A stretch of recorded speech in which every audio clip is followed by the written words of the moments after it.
국민 여러분과 드론에서 상처받고 피해받으신 모든 분들께 다시 한번 고개 숙여 사죄드립니다. 제가 어떤 말씀을 드리는 것보다 진실된 답변으로 성실하게 조사에 임하겠습니다. 감사합니다.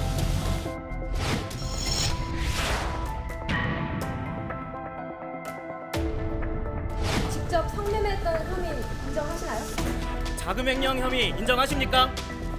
성매매 알선 아직도 부인하시는 건가요?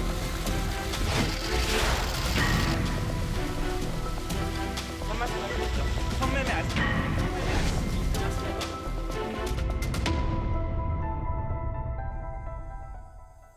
지난해 5월에 한 차례 구속 위기를 피한 가수 승리가 오늘 성매매 알선과 10억 원대 해외 원정 도박 혐의 등으로 두 번째로 구속의 갈림길에 섭니다. 이 오전에 서울중앙지법에 출석한 승리는 혐의를 인정하느냐는 취재진의 질문에 아무 말 없이 법정에 들어갔습니다. 최진봉 성공회대 교수 전전 변호사와 함께 이 문제 짚어보겠습니다. 두 분 어서 오세요. 안녕하세요.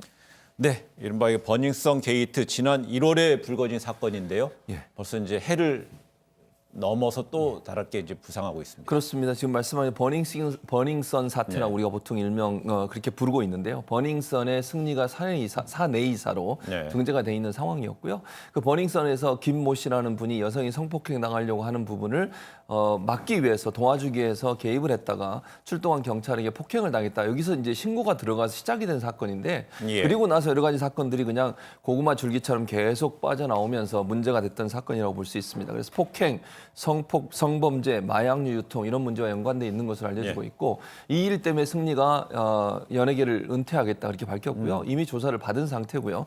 지난 3월 10일에는 이와 연관해서 또 그 연예인들이 성폭행한 여성, 물론 혐의입니다. 이건 아직 네. 확정된 건 아니고요. 성폭행한 여성의 사진과 영상을 함께 공유해서 그게 성폭력 특별법에 위반이 돼서 승리도 입건돼서 지금 수사를 받고 있고 재판을 받고 있는 상황입니다. 지난해 5월에는 경찰에 구속영장을 신청했던 것이고요. 이번에는 이제 검찰이 영장을 청구한 것인데 지난 5월에는 5개 혐의로 됐는데 그 법원은 영장을 기각하면서 기각 이유를 뭐라고 그랬습니까?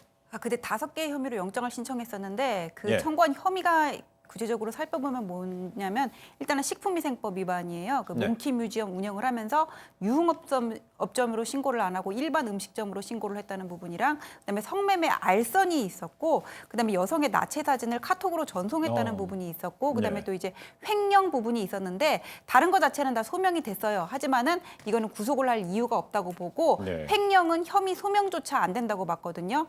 당시 그 횡령했다는 내용을 보면은 뭐 유리홀딩스 자금을 변호사비로 유용을 했고 네. 그다음에 버닝썬 자금을 자신이 운영하는 몽키 뮤지엄 브랜드 사용 명목으로 빼돌리고 네. 뭐 린서머한테 인건비로 지급했고 이런 내용인데 이런 것들은 보면은 처음에 횡령을 했다고 하더라도 당시 아마 이런 장부상의 근거를 다 마련을 해놨을 거예요. 네. 그래서 이거를 가지고 과연 이게 횡령한 게 맞느냐 유용했는지를 명확하게 알 수 없다고 법원은 본 것 같고 다른 범죄 사실에 대해서는 소명이 됐다고 보더라도 그거 하나하나가 구속을 할 만큼 사실 네. 중대한 내용은 아니거든요. 그래서 기각이 됐던 것으로 보입니다. 네, 그럼 이번에 그럼 검찰은 영장을 청구할 때 어떤 혐의를 지금 적시하고 있습니까? 그 지금 말씀하신 5개 혐의 예. 위에 2개가 더 들어갔는데 하나는 뭐냐면 이 외국환 거래법 위반입니다. 일명 환칙이라고 얘기를 하는데요. 2013년 12월부터 3년 반 동안 미국에 있는 라스베가스에서 도박을 했는데 도박을 하면서 돈을 달러로 빌리고 그 돈을 한국에서 한국 돈으로 갚는 거죠. 이런 네. 방식으로 환치기를 해서 외국환 거래법을 위반했다. 이 부분이 지금 문제가 되고 있는 상황이고요. 네. 또 하나 이제 대만인 투자자로 알려진 린사모와 함께 횡령한 액수가 원래는 5억 원대 횡령 정도로 의심이 됐었는데 최근에 검찰이 또 수사를 더 했는데 그 내용이 총 11억 2천만 원으로 네. 늘어난 것으로 알려지고 있습니다. 그래서 지금 성매매 처벌법 위반 혐의, 그다음에 특정경제범죄 가중처벌법상 횡령 혐의, 성폭력 처벌법 위반, 그리고 식품위생법 위반, 상습 도박, 그리고 외국환 거래법 이렇게 7개 범죄 혐의로 기소가 된 상태입니다. 그럼 이번에 그 추가된 이런 혐의 부분이 영장 발부 부분에 있어서 영장 심사에서 좀 어느 정도 영향력을 발휘할 수 있을까요? 그러니까 영향력이 없지는 않겠지만 예. 이것 때문에 당연히 발부된다 그렇게 단정하기는 어려운 게 뭐냐면 네. 지금 상습 도박이랑 환치기가 추가가 됐다고 하셨는데 상습 도박은 이게 뭐 실형을 받아서 법정 구속이 될 수는 있어요. 근데 네. 이렇게 구속 기소하는 경우는 흔치 않거든요. 그다음에 이 환치기라는 것도 이게 법정형이 사실 얼마 안 돼요. 1년 이하로 돼 있어가지고는 네. 이걸 무슨 영업으로 무등록으로 환치기업을 하거나 그렇지 않고 그냥 일반인이 보통 자기 유흥 목적으로 환치기를 했을 경우에는 네. 구속까지 가는 사례는 별로 없어요. 하지만은 예. 이게 너무나 혐의가 한 7개 정도니까 많잖아요. 그다음에 그 횡령 금액도 당시에 작년에 영장을 청구를 할 때는 5억이었는데 지금 보도를 보니까는 보강 수사를 통해서 11억으로 늘었다고는 네. 하니까 일단 영장 발부 가능성은 높아졌다. 그냥 이렇게까지 봐야지 이게 정준영 사건처럼 영장이 당연히 발부될 것으로 보입니다. 이렇게 보긴 어려워요. 근데 승리의 구속 여부는 뭐 이러면 오늘 밤 이제 가려질 것으로 보이는데요. 이런 식으로 이제 상습 도박이라든지 외국환 거래법 위반 같은 혐의는 양현석 전 YG 그 엔터테인먼트 공동 대표도 연루돼 수사를 받고 있잖아요. 그래서 예. 오늘 승리의 오늘 영장 발부 여하 어떻게 뭐 양현석 전 대표에도 영향을 좀 줄 수 있을까요? 수사에도? 그러니까 지금 승리 영장이 발부되는지를 보고 양현석 대표에 대한 신병 처리 방향도 결정할 것으로 보이는데 양현석 대표 같은 경우에는 범죄가 세 축이었어요. 버닝썬 관련해서 있고 그다음에 환치기 상습 도박이 있고 그다음에 이 BI 관련해 가지고는 뭐 회유를 했다는 그런 내용이 있는데 그 버닝썬과 관련해서는 뭐 처음에 문제가 됐던 거는 마약 유통했다 안에서 성범죄 있었다 조세 포탈 얘기가 나왔는데 성범죄 마약 관련해서는 이 둘 관련해서는 혐의가 없다 그랬고 조세 포탈도 네. 국세법상 추징 대상은 되지만은 형사적으로는 뭐 혐의가 없다고 봤어요 그때.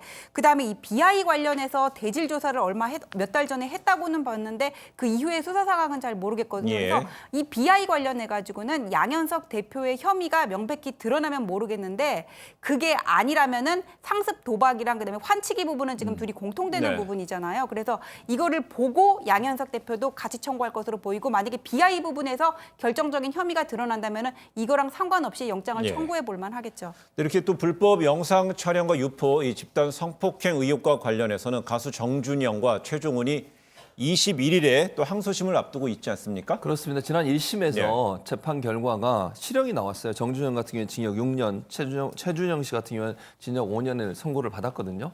근데 이제 이 사건이 뭐 잘 아시는 것이 2015년에서 2016년 사이에 강원도 홍천, 대구 이런 등지에서 여성들을 뭐 약을 먹여서 예를 들면 네.